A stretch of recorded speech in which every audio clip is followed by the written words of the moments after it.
Empezamos. Hola queridos amigos y amigas bateristas de Chile y el mundo. Estoy muy contenta en este capítulo porque tengo el privilegio y la bendición nuevamente de entrevistar a un baterista que además también es cristiano. Les presento a David López. Muchas gracias, muchas gracias. Es un gusto estar aquí con ustedes, una bendición y bueno, es una bendición muy, muy grande. Muchas gracias, David. Bueno, queremos saber acá en Chile, sobre todo, y bueno, todas las personas que te ven en este programa, queremos saber un poco de ti. Cuéntanos un poco cómo ha sido tu acercamiento a la batería, cómo fue tu infancia, quizás desde cuándo más o menos empezaste a tocar y qué influencias por ahí tuviste. Bueno, siempre he tenido mi influencia más grande, que aparte de que es mi maestro, es mi héroe, que es mi papá, Álvaro López. Y desde niño yo crecí, no crecí estudiando, la verdad mi papá nunca nos quiso obligar a estudiar música, pero crecí con esa influencia de la música, crecí viendo lo que era un músico, crecí viendo lo que era estar rodeado de músicos o que mi familia estuviera metido en eso. Entonces, más o menos a la edad de los 16 años, 15, 16 años, entró una pasión por mí, un deseo. Pero a mí me daba un poco de miedo, la verdad, porque siempre existen las comparaciones, siempre existen que si va a ser igual, y me Claro. daba un poco de miedo no tener el talento. Entonces, yo realmente a quien le platiqué que yo quería estudiar música fue a mi mamá, no fue a mi papá. Entonces, después de un tiempo, yo creo mi mamá me vio con muchas ganas de estudiar, a mí me daba una inseguridad muy grande, y ella fue quien le dijo a mi papá. Ya. Entonces yo me acuerdo muy bien que mi papá un día antes de mi cumpleaños, me preguntó si yo quería estudiar música. Me preguntó por qué. Yo le dije que me gustaba, que sentía algo y me puso a practicar golpes simples en el practicable. Y yo me acuerdo que fue muy aburrido, Es lo que pero me, puede pasar. pero me gustó porque mi papá estaba atrás de mí enseñándome y yo me di cuenta que si estudiaba podía avanzar, podía tal vez, no me importó tanto mientras estudiaba la comparación. Y fui estudiando, dejé un tiempo la batería, dejé un tiempo estudiar técnica, porque me metí a jugar fútbol americano hasta que volví a regresar y me metí bien a estudiar. Y ha habido presiones, ha habido dificultades, siempre ha habido veces que entra el desánimo, pero me di cuenta de algo, esa inseguridad que yo tenía al principio se fue, porque me di cuenta que lo importante de este instrumento o de la música no es competir, porque si yo voy con una actitud de competir con mi papá, ni lo voy a lograr, porque para mí es el mejor, ni voy a lograr nada, pero aprendí que lo más importante es aprender a aprender. Y también es lo más difícil de la música. Aprender cuando te dicen que estás tocando mal, aprender de alguien que tú consideras tal vez un alumno, porque tengo la bendición de dar clases en IMAC. Aprender del maestro y aprender del alumno, aprender de los malos momentos y aprender de los buenos momentos. Eso es lo más grandioso y ese consejo me lo dio mi abuelo en una de las primeras semanas que yo estaba estudiando. Mi papá me puso a estudiar técnica con él y yo lo quise interrumpir y él me empujó a las baquetas y me dijo, lo primero que tú tienes que hacer es aprender a aprender. Esa frase me quedó marcada en mi corazón y ahora cada vez que quiere venir el orgullo o la soberbia, yo me acuerdo que tengo que aprender. Aprender a ser humilde, aprender a avanzar, aprender a crecer. Entonces, así fue como yo he iniciado en la música. Creo que el mejor paso que podemos dar es siempre ser un alumno de Dios, un alumno de los maestros, obviamente, un alumno de la música, no querer pretender ganarle a todo mundo. Así ha sido mi inicio, tal vez con un poco de inseguridades, pero descubrí también en medio de esa inseguridad mi mayor héroe, que es mi papá, y mi mayor maestro, y Dios convirtió lo que tal vez podía ser una inseguridad para mí, Dios lo convirtió en una oportunidad para poder hablar de Dios a través de este instrumento. Entonces, he aprendido eso al inicio de esta carrera, que Dios usa las inseguridades para hablar también, porque en medio de tu debilidad Él se fortalece. Qué tremendo, David, excelente. Bueno, ahí compartiendo con tu papá, nos hicimos muy amigos, me dijo que iba a pasar esto, que eras potente ahí en transmitir los mensajes que querías dar y también el mensaje de Dios, rápido en eso. Mira, me enriquece absolutamente lo que me compartes. Primero, el tema de la humildad, con lo que lo transmites. Creo que la humildad en el músico es muy, muy importante. Y también me enriquece mucho este tema que habla de que no debemos de trabajar en competencia y nuestro colega baterista también, siempre tenemos que mirarlo como una oportunidad de aprendizaje, o sea, nunca vamos a Sí, terminar de aprender, además que este es un instrumento interminable, diverso, sí, sí. mucho que aprender. Así que nada, Ben, muchas gracias por eso. Oye, otra pregunta. Nombrabas a IMAC y yo sé que haces clases también ahí y te quería preguntar respecto de eso algunas cosas. Primero, ¿cuántas horas al día practicas tú? Y después vamos a hablar un poquitito de las clases en IMAC, cuánto dura la clase, podrías contarnos eso y cuánto recomiendas la práctica, por ejemplo, en pad, solo en pad, ¿ya? Ok. Respondiendo a tu pregunta, mi papá me ha acostumbrado a estudiar mínimo 7 horas, o 5 horas al día. Trato ahorita de que he estado más libre de tiempo, ¿Ya? trato de estudiar 5, 6, 7 horas. Obviamente hay días en los que no puedo tal vez estudiar como tal, pero no puedo alejarme de lo que hago. Entonces es muy importante tener más que 1000 horas al día, tener una constancia. Yo puedo estudiar 7 horas hoy, 10 horas hoy, es más, puedo estudiar hoy todo el día y no volver a estudiar en la semana y de nada me va a funcionar. Pero tener una constancia de tiempo de estudio, 5 horas diarias, o tal vez 4 horas diarias, 6 horas diarias, te va a dar un avance. Y es lo que enseñamos mucho en IMAC, la constancia del estudio, que tú puedes tener al mejor maestro del mundo, puedes estudiar en la mejor, pero si tu maestro no es la disciplina y el estudio, no vas a progresar. Hoy le decía a unos alumnos, ama estudiar y van a amar escucharte. Y cuando nos enamoramos del mucho estudio y de la disciplina, cosas muy lindas pasan en la música. Excelente, súper bien. Oye, y en la enseñanza que impartes, aparte de la perseverancia y todo esto que es primordial, es como en primer lugar tener una constancia, como tú dices, ¿qué libros como a veces recomiendas o qué metodología es la que más utilizas para enseñar? Mira, yo he aprendido, mi papá, que es mi maestro, eh, nunca ha sido tan metódico. Eh, obviamente estudiamos métodos de un método de Steve Gadd, de canciones de grooves, un método de mi papá, que es el que más me ha ayudado. Estoy ahorita estudiando un método de Virgil Donati para el doble pedal. Entonces, claro que estudiamos métodos, pero hay algo que mi papá me ha enseñado y es lo que más trato de estudiar, la calle.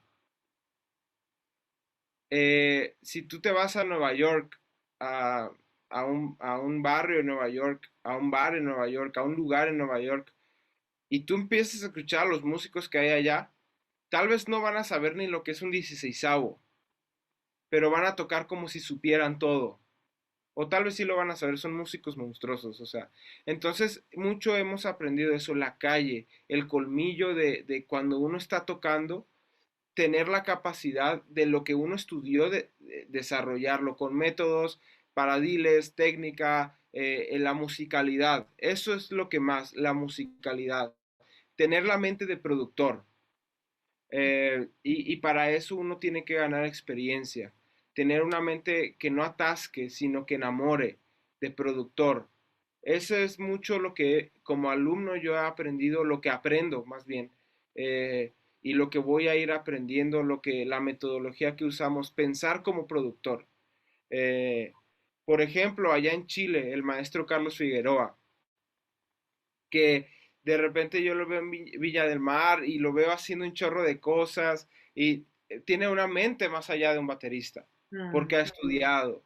Entonces es mucho eso, estudiar a otros músicos, Dave Weckl, Steve Gadd, Vinny Colaiuta, Virgil Donati, Eric Moore, Gary Novak, todos esos músicos que han hecho un antes y un después en la música y tratar de que todo lo que estudiamos aplicarlo como músicos, no como bateristas solistas. Eh, Esa es mucho nuestra metodología y eso es mucho lo que yo he aprendido, tratar de pensar como productor y aplicar lo que vayamos a hacer como productor, porque hay que ir generando musicalidad, es lo que enamora, es lo que gusta y es lo que es la música.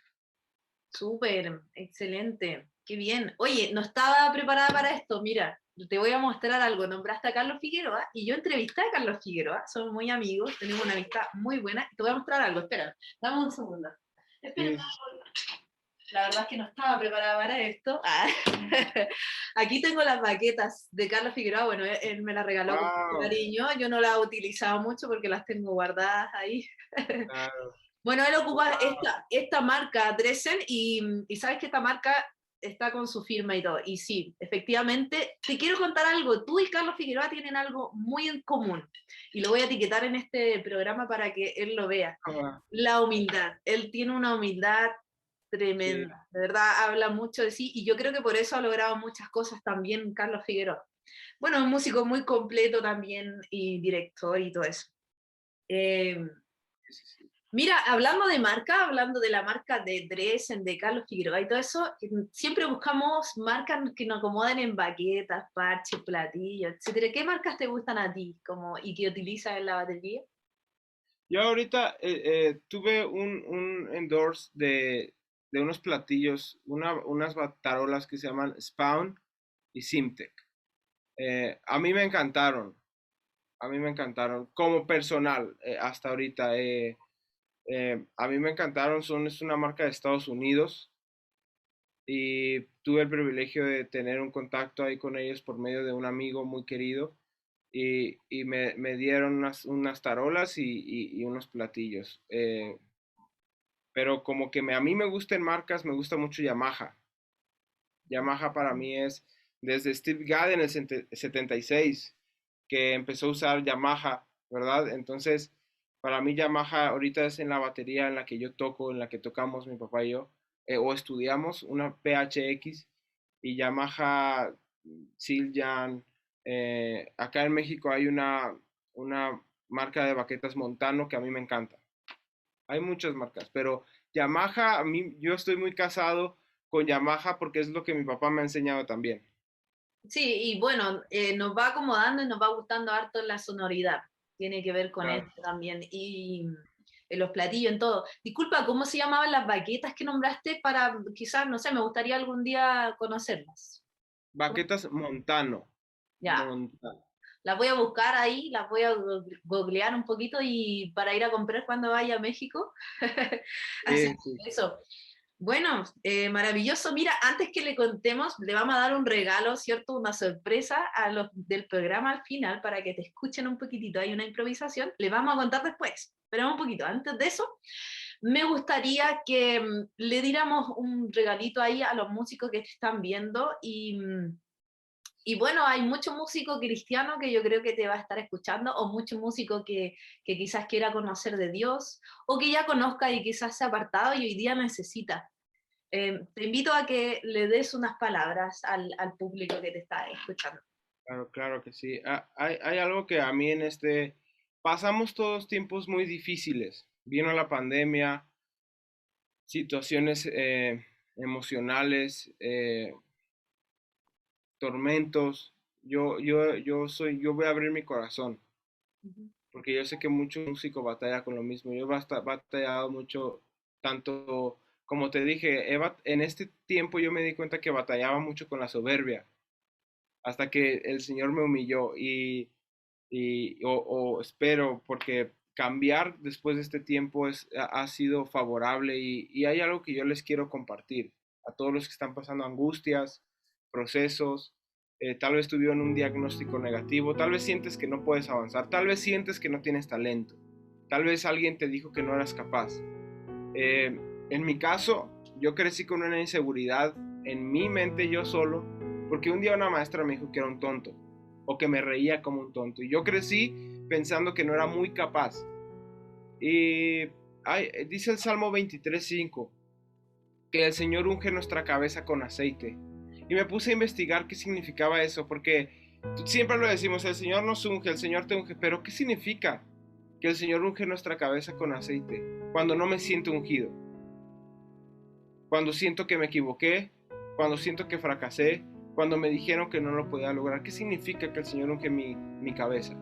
Y me puse a investigar que cuando un pastor de ovejas saca a pasear a su ganado, es muy común que las ovejas se puedan atorar en las ramas, en los árboles. Entonces, si ellas se atoran, vienen moscas, y las moscas normalmente atormentan a las ovejas. Y dice que cuando ellas empiezan a sentir las moscas, se empiezan a golpear en la cabeza hasta que las moscas se ponen en sus fosas nasales y en sus ojos. Entonces no pueden ni respirar bien ni ver bien. Entonces se empiezan a golpear y ellas pueden llegar a morir de tanto que se golpearon, si es que el pastor no logra sacarlas, si no llega a tiempo. Pero lo que un pastor tiene que hacer siempre antes de sacar a su ganado, a sacar a sus ovejas, es ungir su cabeza. Y este aceite es como un escudo para que cuando ellas se vayan a atorar, no puedan venir las moscas a pararse en su cabeza y él pueda sacarlas a tiempo. Y yo quiero hablarte a ti, que te has sentido atormentado. Yo quiero hablarte a ti que te dijeron que no podías. Vinieron moscas a atormentarte. Y yo quiero decir que Jeremías 1:5 dice que el Señor te santificó antes de que nacieras. Que antes de que tú nacieras, Él te puso por profeta a las naciones, te levantó y te usó para rescatar una nueva generación. Así que tal vez vinieron moscas, tal vez vinieron pensamientos, tal vez vinieron angustias, tal vez vinieron tormentos, pero el Señor te ungió antes de que vinieran las moscas. El Señor te levantó antes de que vinieran los tormentos y te santificó antes de que viniera esa persona a decirte que no eras capaz. Así que confía en el Señor, un Dios vivo que sigue teniendo cuidado de ti, que sigue sacándote de las ramas aunque tú te hayas enredado. Ese es nuestro Dios, ese es Jesús de Nazaret, quien murió en la cruz por amor a nosotros y venció todo mal, venció todo pensamiento, venció todo tormento, venció todo comentario negativo, venció todo. Y yo lo quiero juntar con esto a ti que te sientes solo. Dice que en Mateo 8, dice que los discípulos estaban en la barca con Jesús y Jesús venía dormido. Imagínate, el Señor Dios dormido. Pero bueno, empezó a haber una tormenta y dice que las aguas empezaron a meterse a la barca. Entonces ellos estaban tratando de sacar el agua, pero la tormenta era muy fuerte. Y dice que de repente va Pedro y le dice al Señor, Señor, tienes que despertar porque nos estamos hundiendo, estamos pereciendo, ¿no ves? Y dice que el Señor se despertó y calmó la tormenta. ¿Qué te quiero decir? No fue la tormenta lo que despertó a Jesús, fue el clamor de sus discípulos. No es tu tormenta, no es tu proceso, no es ese resultado negativo, no es lo que te dijeron lo que va a levantar al Señor. Es tu oración, es tu perseverancia, es tu clamor. Así que clámale y Él te va a responder y Él te va a dar cosas nuevas que tú no conoces, porque hay una frase que a mí me encanta. Cuando sientas que no te quedan fuerzas para mantenerte de pie, arrodíllate, porque el Señor te va a levantar. Así que eso es algo que yo tengo en mi corazón para ti, que el Señor no te va a dejar solo enredado en las ramas. El Señor te va a levantar porque te quiere usar. El Señor te ama. Eres muy especial para Dios. No importa el pensamiento, no importa la enfermedad, no importa el divorcio, no importa lo que haya pasado, el Señor murió por ti porque te amó, porque te levantó antes de que tú te cayeras. Y ese es un Dios vivo que cumple siempre sus promesas. ¡Wow! ¡Qué tremendo! Es increíble cómo todo esto que nos compartiste, wow, se siente la presencia del Señor. Para el Señor no hay límites, no hay distancia, no hay nada para poder sentir su presencia, y cuando es de Dios se nota, se siente tremendamente. Así que David, nos has bendecido mucho. Estoy segura que a muchas personas que te van a escuchar, vas a bendecir. Muchas gracias, David. Y, Muchas gracias.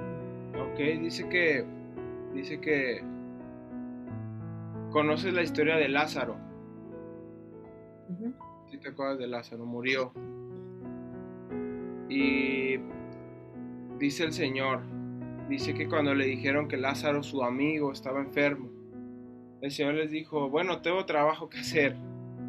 Tengo que seguir sanando enfermos acá en esta tierra, tengo que seguir levantando paralíticos. Y siguió, y unos días después fueron a comunicarle que Lázaro había muerto, ¿verdad? Entonces dice que el Señor le dice a sus discípulos, me alegra que ustedes sepan esto para que sepan que la gloria de Dios se va a manifestar en este proceso. Él no está muerto, solamente duerme, mas vamos a despertarlo, ¿verdad? Juan 11. Entonces dice que en el camino llega el Señor y se le presenta a Marta y le dice, Señor, si tú hubieras estado aquí, él no hubiera muerto. Quiere decir que Marta confiaba en Dios.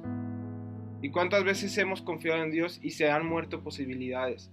Se han muerto sueños, se han muerto puertas, o así parece ser. Pero si tú hubieras estado aquí, no te hubieras tardado, mi hermano seguiría vivo, el hombre que tanto amo seguiría vivo, el hombre que me cuida seguiría vivo. ¿Qué pasó? ¿Dónde estabas? Y esa es la pregunta que le hacemos al Señor.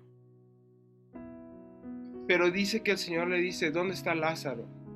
Y llega María y empieza a adorar a Dios. Y cuando el Señor ve el dolor de María, dice que le dolió en su corazón y lloró. Y tu clamor va a llamar la atención de Dios, pero tu adoración va a activar las promesas de Dios para tu vida. Y dice que el Señor les dice, llévenme a la tumba, y todos conocemos la historia. Quitaron la piedra y resucitó a Lázaro. Y yo te quiero decir algo. A nuestros ojos, el milagro era que Lázaro no muriera. Pero el milagro para Dios era resucitar a Lázaro. Y tal vez murieron posibilidades, tal vez murieron cosas, sentimientos, tal vez sientes que murió un propósito, tal vez sientes que todavía ya no eres capaz. Pero el milagro de Dios no es que sanarlo, sino resucitar tus sueños, resucitar tu propósito, resucitar las puertas, resucitar las oportunidades, y creo que eso es lo que el Señor quiere para nosotros. Tal vez nuestro clamor, nuestro reclamo es, Señor, ¿por qué no estabas? Pero la fidelidad de Dios dice, yo soy capaz de resucitar aún a los muertos, yo soy capaz de levantar a los paralíticos, yo soy capaz de resucitar tus sueños, yo soy capaz de usarte, yo soy capaz de llamar a lo vil y menospreciado y usarlo con mi amor infinito. Ese es el amor tremendo de Dios. Pero hay algo. El Señor les pidió que quitaran la piedra. Quitemos lo que está estorbando nuestro corazón. Quitemos lo que está estorbando nuestros sueños. Quitemos lo que está estorbando nuestro propósito. No te estoy hablando solamente de una persona. Puede ser una angustia, puede ser una inseguridad, puede ser un estúpido hábito oculto, puede ser un egoísmo, puede ser un tormento. Quitemos lo que está estorbando, quitemos la piedra, porque el Señor les dijo, quiten la piedra, sabiendo que la roca firme, Jesús, iba a entrar a la tumba. Él entró a tu corazón, Él entró a tu propósito, Él entró a tu destino, Él entró a tus sueños porque te ama. Él no murió para dejar su sacrificio hace 2000 años, Él murió para levantarnos desde lo más profundo de nuestro corazón. El milagro de Dios siempre ha sido resucitar los sueños de los que le buscan. Y esto siento mucho. Dice Salmo 9:9 que Él nunca desamparó a los que le buscaron, sino que es refugio del pobre, y Él es nuestro refugio. Genial, maravilloso, muchas gracias. Nos bendices mucho, David. Gracias. Bueno, tenemos una sorpresa. Nos has bendecido tremendamente. Agradezco palabras que sin duda vienen de parte de Dios y nos bendicen. Y también haber podido responder nuestras preguntas. Queríamos saber un poco de ti, de tu carrera en la batería. Me gusta mucho ver la pasión con la que tocas la batería, un instrumento tan bello, un instrumento tan poderoso y tan amplio. Y bueno, Cuéntanos sobre la sorpresa que vamos a ver ahora. Quiero invitar a todos a que se queden en este video porque van a ver a David haciendo una improvisación. Cuéntanos un poquitito de eso, de lo que viene. Claro que sí, este es un video que yo hice con un amigo muy especial para mí, que ha sido también un maestro para mí, que se llama Abraham Sánchez, pianista. Entonces, él programó ahí algo, como un ejercicio, pero yo le pedí que lo hiciera más como que programara algo, porque a mí siempre me ha gustado tocar encima de eso un solo. Entonces, empiezo con un groove y empiezo a tirar un pequeño solo ahí, que lo que salió y fue algo que a mí me gustó mucho hacer. Es algo que lo hice con mucho amor, lo hice con mucho sacrificio a Dios, amor a Dios, porque era un momento difícil y por eso es un video especial para mí. Pero sobre todo estudiando y el Señor fue el que me ayudó, ¿no? Entonces toda la gloria sea para Él, y el reconocimiento para mi maestro, que es Dios, y luego son mis papás y mis hermanos, que también son productores. Entonces, eso fue algo que hice con Abraham Sánchez León y espero con todo mi corazón les pueda gustar. Qué genial, muchas gracias. Nos vemos y vamos a ver, te vamos a escuchar ahora, que sin duda va a estar muy, muy bueno. Y esto es en exclusiva, chicos, en exclusiva, no está en ninguna parte, lo vamos a ver ahora, está guardadito y siéntanse privilegiados con lo que vamos a ver porque se viene tremendo. Muchas gracias, David, que estés muy bien, nos vemos pronto. Chao, chao. Gracias.